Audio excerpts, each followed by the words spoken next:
and I'll come to you, okay? Go ahead. Alrighty, Marcus. First, Global Sports Illustrated. Hey, buddy. how are you? First and Doing well, foremost, doing well, doing well. First and foremost, what are your thoughts on Zamir White? Obviously, started running back for the Raiders this season. What are your thoughts on him? Looking forward to it. I know he's physical, he's tough, and I know he wants to be great. So I think he's going to. I think he's going to do well.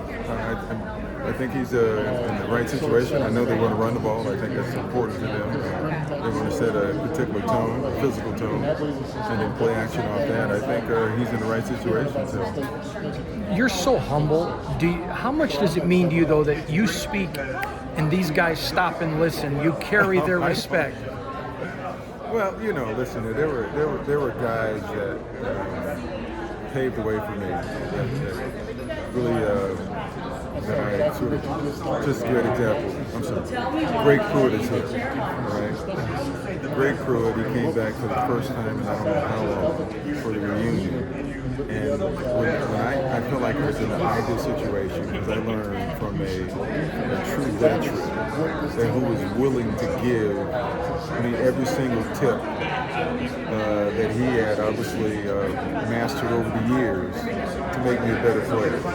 And so it's understanding that, you know, they are no man's an island. You have people that come before you that pave the way, and if those people are willing to help you out, it only benefits you in the greatest way. So I'm willing to help these guys out as well. You know, I don't necessarily volunteer information, but if they need me, I'm always available to them. So that's how I kind of operate. Last question from us, but I'd like to ask you about specifically AP.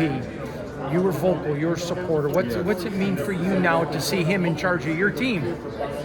Well, leadership is really important. And if you don't have a leader that inspires you for greatness,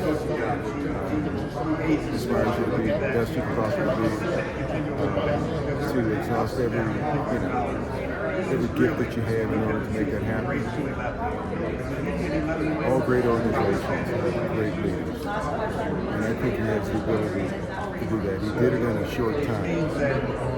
Now he's going to have more time to implement his plans, but I think the fire, the spirit is there, and I think he clearly understands the pulse of the team.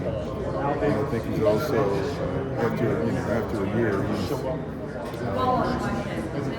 getting the kind of player I think that he wants to fit his program. So, again, John Robinson was a great leader for me. Let me just give you an example. We're talking about inspiring. John Robinson, he never mentioned another university. Right?